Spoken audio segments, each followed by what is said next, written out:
Buckle up, we got a lot to cover today.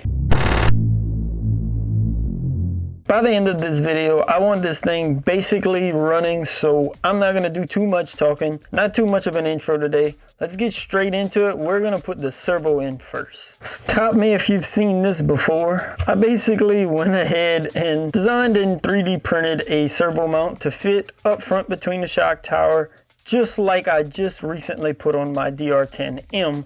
I just 3D printed this one for ease, that way I didn't have to order one or anything.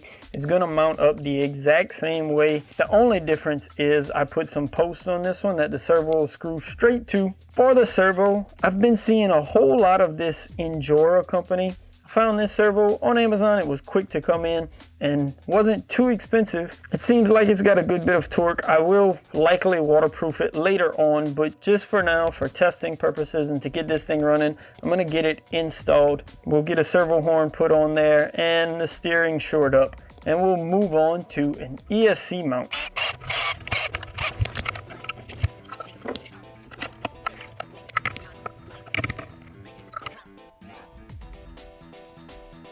As for the ESC, like I said, I wanted to get it mounted up front here, as far front as possible. I went over a couple designs for some mounts for this. My original design wouldn't work because I wouldn't be able to fit a long battery pack in the car.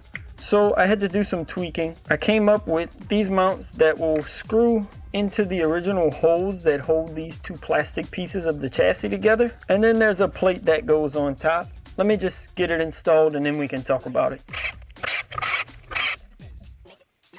Disregard the wires as I still need to clean those up, but the idea here was just to get the ESC up forward and above where a battery would go. You can see I had to kind of shift it a little far forward. That way the battery can slide underneath, no problem, and it'll sit into place. Like I said, I need to clean up those wires and two-phase tape this ESC to my plate here. I'm gonna leave the 3D printed plate for now, just because I don't feel like going mess with all the carbon fiber right now. Later in the future, we may end up going to a carbon fiber plate as I see needed. I'll be able to pass the motor wires on this side. The sensor lead is gonna pass on the right side of the chassis, as well as my servo wire and the ESC wire going to the receiver. My plan currently is to fit that receiver on the right side of the chassis here. Looks like it should fit perfectly. So I think I need to get these wires cleaned up, tightened up, and then we can go ahead and talk about what I'm gonna do with these front tires. For those front tires, the original plan was the SSD wheels with a J Concepts Rips tire on it. And the issue is it just looked tiny up front, especially with the body on, but just compared to the back tire, it looked tiny. The buggy style tire, the buggy size tire just wasn't right for the look I was going for. I wanted to keep these SSD wheels though, so that they matched with the rear. So I kind of came up with something. I decided to try something and I'm kind of liking the look. I think it'll work pretty well. So this is a J Concepts Carver's tire. It's a 2.2 truck tire. The buggy wheels are 2.2 wheels, so this tire is just wider than the wheel. I figured with the measurements of the tire that I found online, that if I just squeezed the tire, it would bulge up a little taller and give me a tire that was almost the same height as the paddles on the rear. It'll fill out the front a lot better and give me a nicer, bigger tire on the front. It was really easy enough to do. No real modifications need to be made. Still using the actual foams from the J Concepts Carver's tires. You can see what it looks like here normally. I just slid the wheel in and I only seated one side of the bead first. So we'll seed the face side here. And with that bead seated, I'm going ahead and putting glue on just this bead for now. We're gonna let that dry for a couple of minutes before we flip it around and seat the back side. That first side set now. It doesn't take much to just push the tire into the wheel and we'll seat that backside bead now. We're just bunching up the foam on the inside, and that's what makes the tire kind of grow taller and give us a taller tire.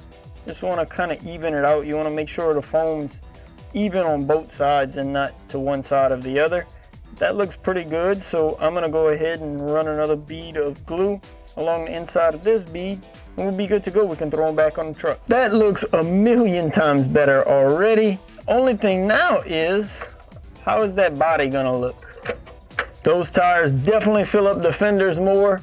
I'm starting to think, and that'll be this week's question for you guys. Do you think I ought to lose the front fenders? Kind of thinking about cutting off these front fenders and then tapering the running boards to the back. That way I could keep the back fenders. Or maybe you think I ought to cut both fenders off and just run a cab and a bed.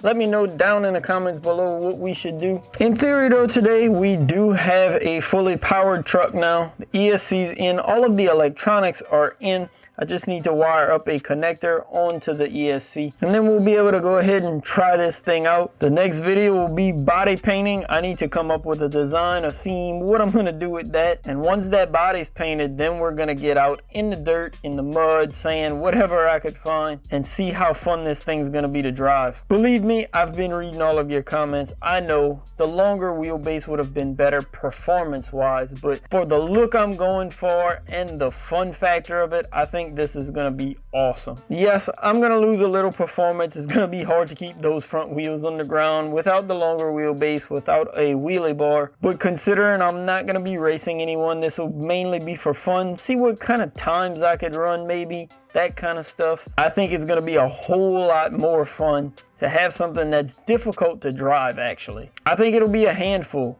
It should be hard to keep the power down without the front wheels coming off the ground, or flipping this thing over backwards, and that's gonna be all the fun of it. As always, I have a bunch of projects rotating in and out at one time. I can never focus on one thing at a time, so this is gonna be finished up soon.